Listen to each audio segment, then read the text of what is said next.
BBC Sounds. Music, radio, podcasts.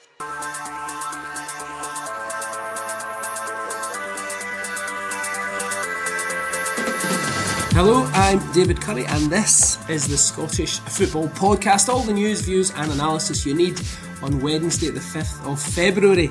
And after the window softly closed a couple of days ago, none of that slam shut stuff here. We're back to the action. Attacking field to McCowan, he's found Maidai's inside the box, across it comes, and the goal goes in from Ida. Celtic have their lead back. Celtic host Dundee in a rearranged match in Glasgow. Dundee will be desperate to improve on their last outing. Bang! 6-0! 6-0 to Hearts. Unbelievable stuff, it's brilliant. Dundee are all over the place. How will Tony Docherty's side regroup from that Hearts hammering? And there's still plenty to mop up from the transfer window.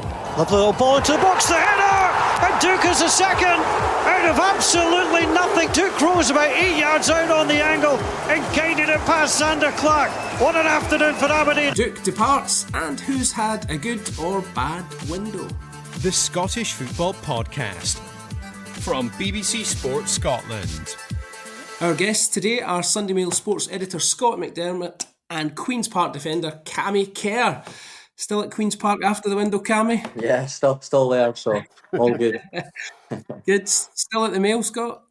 Still up for now, David, yeah. No transfer window in the newspaper game? No, definitely not. More's a pity, maybe, eh?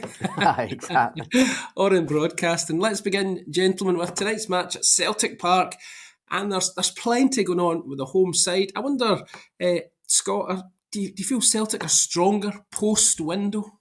Probably not. David, my instinct says they're not, because obviously Kyogo going and no getting a replacement. That was a big kind of, almost like a kind of headline news or non-news on deadline day. Like Jota obviously looks a brilliant signing for them coming back. Gives them something different again, real strength obviously in the wide positions now when you think of Maida and Kuhn that's already there.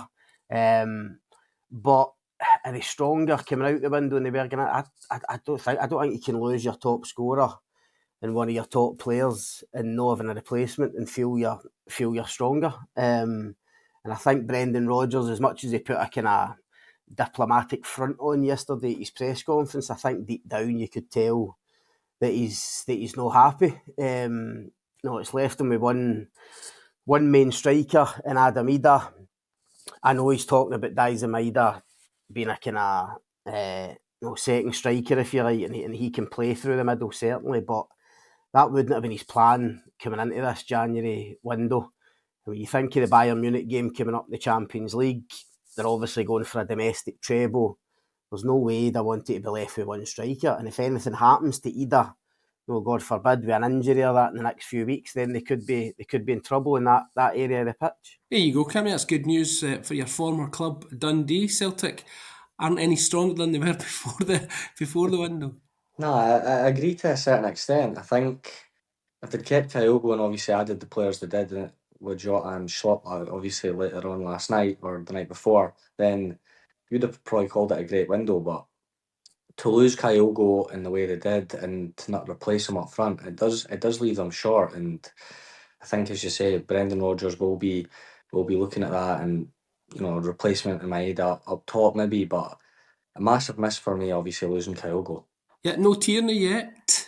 No, that one looks like it'll be obviously done in the summer by the looks of things. And but look, I go back to it. I think Greg Taylor's been absolutely excellent at left back. I think he's, I know Brendan Rodgers came out recently and backed him in the press after, I think it was the St Mirren game, when the fans were obviously singing Tierney's name. But yeah, look, he'll be a great signing if he does sign, and I guess it'll be competition in those places for left back. It's a strange one. I was going to say to you, Ida now firmly first choice up front, but Scott, let's be honest, he's kind of like, you talked about Maida there, but in terms of a centre forward, he's the only one. 100%. And look, Adam Ida wasn't first choice. A couple of weeks ago, Kyogo was first choice and Ida was coming on. Look, he does go off to a good start in terms of being the number one pick. When you think he's 2 goals at Villa Park, he needed a big performance that night. And they got one from him. So he will be the number one striker now, there's no doubt about that. But he's different to Kyogo. I think Celtic change their style a wee bit when he does up front. Maida did well at centre forward in pre-season and Brendan Rodgers kind of talked him up. But only last week when the manager was asked about the window, he was asked clearly about, Maida could do a job for you up front. And he wasn't that keen. He knows he can do a job, but that wasn't the ideal scenario for him. They've known that they were going to lose Kyogo for several months now. It's emerged that Kyogo wanted to go.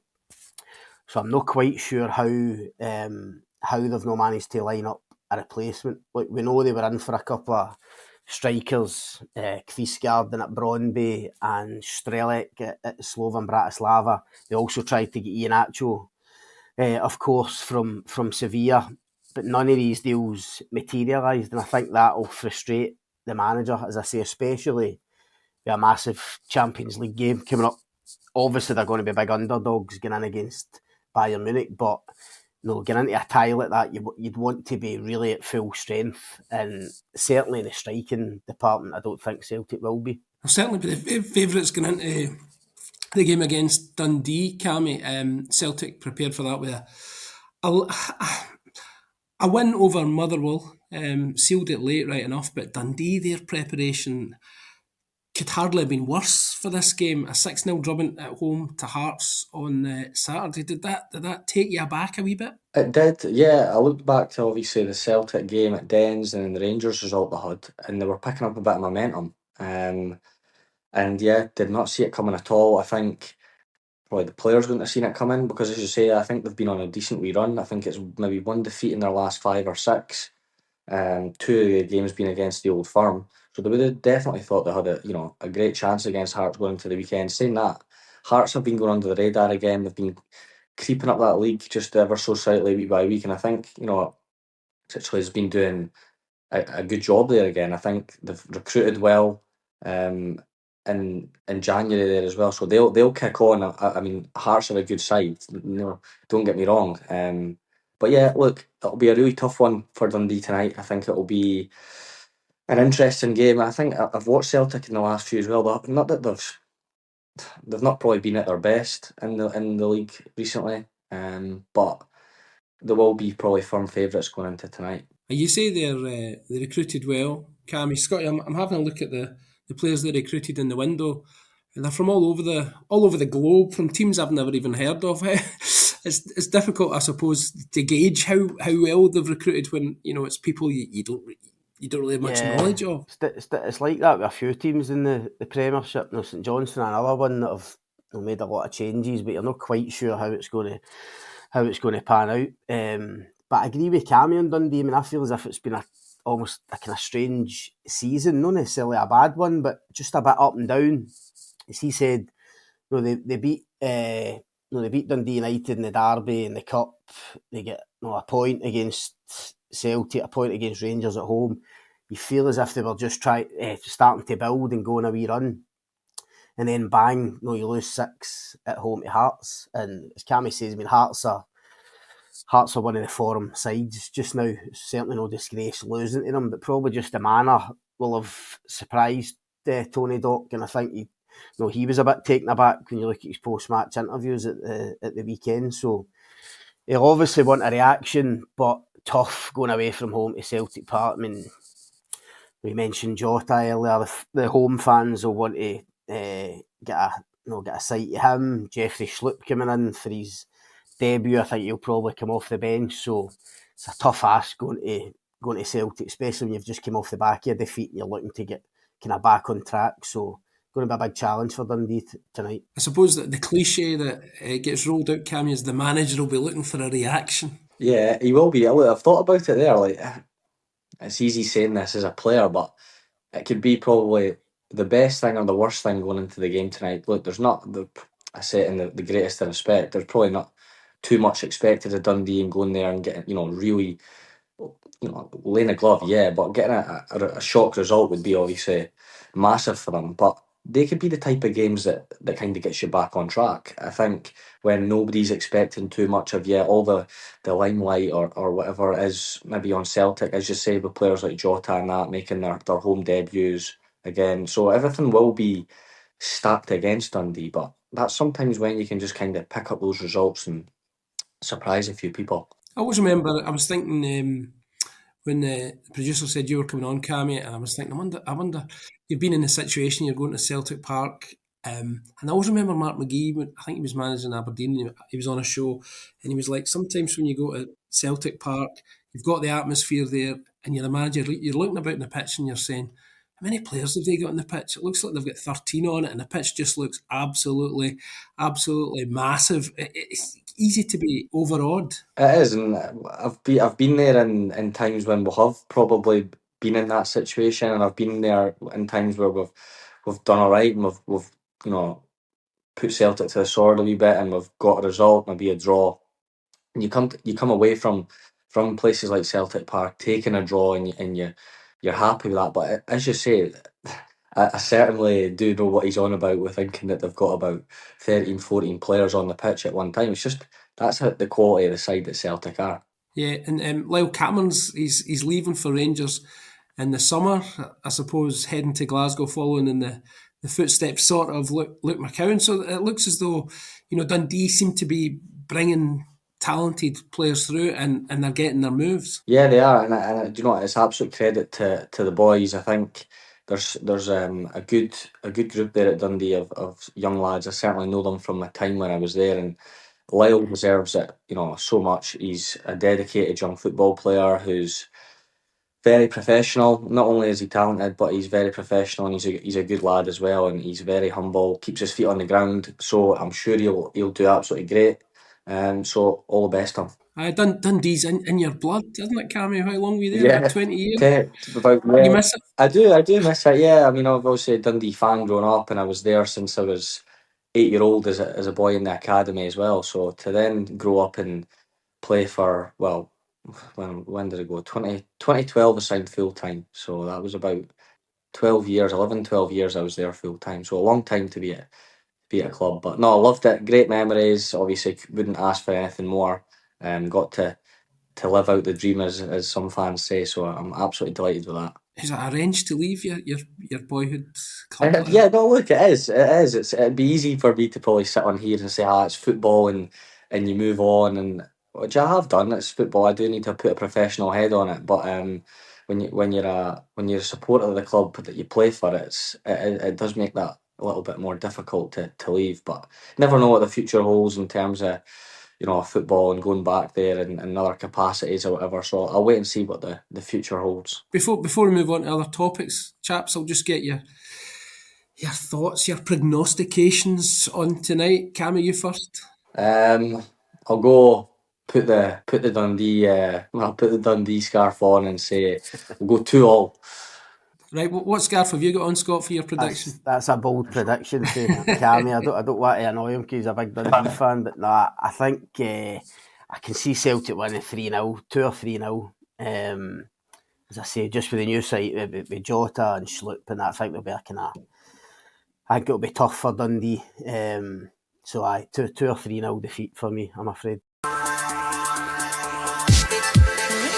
Alright folks, let's move on and have a wee look at the lay of the land after the transfer window eased gently shut. Anything other than, we've spoken about Celtic and Dundee, anything else grab your attention, Scott? Well, in terms of grabbing attention, I think Rangers' failure to get anyone else in, other than obviously Rafa Fernandes coming in and getting Lyle Cameron signed up for the summer, but it was clear that Philippe Clement wanted at least another body in the door, to try and help them obviously progress further in Europe, win the Scottish Cup if you're kind of giving up the title or you feel as if that's kind of beyond them. So I think he'll be disappointed as well, similar to Brendan Rodgers, about not getting at least another body in. And in terms of signings, I think I said to somebody yesterday, I feel as if, I know Jota was a big kind of headline grabber, but the boy Elton Cabangu at Hearts, who scored a couple at Dens Park, obviously, at the weekend. I've been really impressed with him since he came in. I know it's only been a few games. I even like the way he speaks. I look at his profile and his physique, and I think he's perfect for Scottish football. So I think he's going to be a terrific signing for Hearts. And just touching on what Cammy said earlier on, Hearts are the team with momentum. They're creeping up the table, and you wouldn't put it past them getting third place this season. They're only 7 points back. At the start, that seemed impossible. Not a few months into the season, but I think they're absolutely flying, and Cabangu is going to be crucial for them. A couple of interesting ins and outs at Aberdeen. Duke eventually has departed Aberdeen. Clearly, he was kind of on the way out for a wee while there. Remember, he went AWOL not so long ago. So it's probably, you would think, Cammy, for the best that he's managed to find a move. Yeah, I think when something like that comes out of a football club, obviously to the media and to the public, then again, I go back to it nowadays with the social media and everything that you have, it just creates a problem straight away because people jump on it. The straight away have an opinion, which again they're all entitled to. But again, I think for him, as you say, best to move on and cut ties. Do you know what he done? He was a good player. The fans loved him when he played. But once something like that happens, you just cut your ties and move on. And coming in the opposite direction, Scott, is Palestinian striker Ode Daba. That's an interesting one from the Dons' point of view. It is. I mean, another player we don't know too much about. And Aberdeen have brought a lot in between obviously the summer and then January. Brought a big Dutch centre half in as well the other day. We certainly need more cover defensively. But look, Jimmy Tilleen needs a few of these signings to start working out. I mean, I was at the Aberdeen game on Saturday against Hibs, and I couldn't believe how poor Aberdeen were. He needs more from the new signings. As I say, he's made a lot of changes. He's been given a bit of cash to spend, which isn't always the case with managers, certainly outside the old firm. So these guys have to deliver. They're on a horrendous run, as we know. That has to turn pretty soon. So he's going to need, normally new guys coming in to clubs, they get a wee bit of time to settle in. I don't think you can get that at Aberdeen just now. I think the manager needs players to produce pretty quickly. Cammy, what do you make of Aberdeen's kind of rise and fall so far this season? I find that, to be fair, I'm trying to obviously think off the top of my head. I've not seen like a team in years, I don't think, do so well at the start of the season and then genuinely suddenly, as you say, fall off a cliff. I don't. You try again as somebody that's involved in the game. You try and rack your brains to think why it's happening. As you say, there's been a lot of change over the summer and even now, and I always look at that as potentially a dangerous thing. If you change everything, you change so much, and there might be short-term success, but over the long period, I think is what you've got to look at. If that doesn't work, then where do you go? Obviously, Aberdeen are under probably increasing pressure every week just now. I think the spotlight's right on them every week. I don't know how many games it is without a victory now. You should probably be able to tell me better, but it's they're not in a good place, and I think obviously, as you've said, the manager will be searching for answers. He's again, when somebody comes in that you don't know signing wise, that you don't know too much about, that puts increasing pressure on the manager because obviously he's back to signing. It's kind of his signing. So again, I hope they turn it around. Big club, but it remains to be seen, I think. Yeah, big game for them in the Cup at the weekend. Got to win that one, Cammy. Yeah, look, massive game.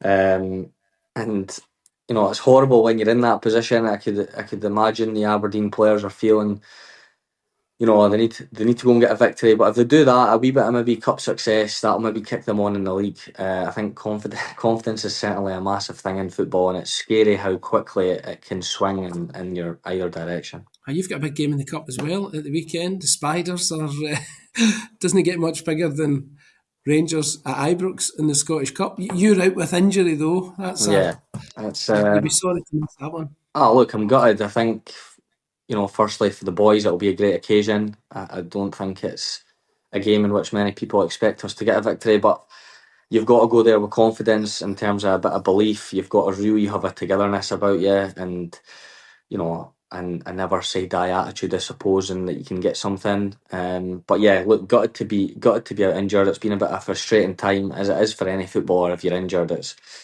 really frustrating. But hopefully back soon, and I can get back playing, enjoying it again. Tell us a wee bit about your injury. Yeah. How long it's been, what the problem is, and how you're coping. Yeah, well, I don't think I'm coping. I'm going insane in the house. I've had a groin problem kind of for a few months now. I kind of got it treated to keep us playing, but it's came back kind of worse than it had. And I'm at a point now where obviously the club physios and doctors are looking to kind of get to the bottom of it. But I'm making it inroad to recovery, I guess. But I'm one of those guys. I'm not just saying this because I'm on the camera. Everyday training. See, when you don't have it, you realise how much it is part of you, and it's horrific not training. For any footballer, you're sitting biting your nails on the sidelines. You're watching the boys training from the physio room, and that feeling of not training and trying to get better every day. It's a horrible feeling for a footballer. Other than the current situation you're in, what's your Queen's Park experience been like? What's your experience of that Queen's Park project, if you like? No, it's been good. I came in obviously at the start of the year with the manager, and he's been brand new, and I was loving it. Honestly, I was loving playing. I was enjoying it, and obviously that getting an injury kind of hampers things a wee bit. But until then, a really good bunch of boys who, again, I've said it in previous interviews. I think the project and what they have is great. That they want to do everything to be the best. Even the facilities at Lockhinch are improving day by day. Every day you go in, there's new things that they're doing. It's a project, as you say, and the standards in which they have, especially a lot of the young players as well, they have a real drive about them to be better. I think a lot of young boys now are, again, maybe I'm looking at it later 20s, but I look at it and think a lot of young players now just like the idea of being a footballer and what comes with it. But you can see that these boys do what it takes every day to try and be the best. They've got their sports science. To be fair, that's credit to the staff and that as well, but they've got their sports science. They're out on the pitch doing extras all the time, and I think there's a real kind of drive from the club for that to be the way that the young boys are. Great stuff, chaps. I'm afraid that's all we've got time for today. My gratitude to Scott McDermott and Cammy Kerr, and thanks, folks, for listening. Remember, we're here with new episodes of the Scottish Football Podcast bright and early every day.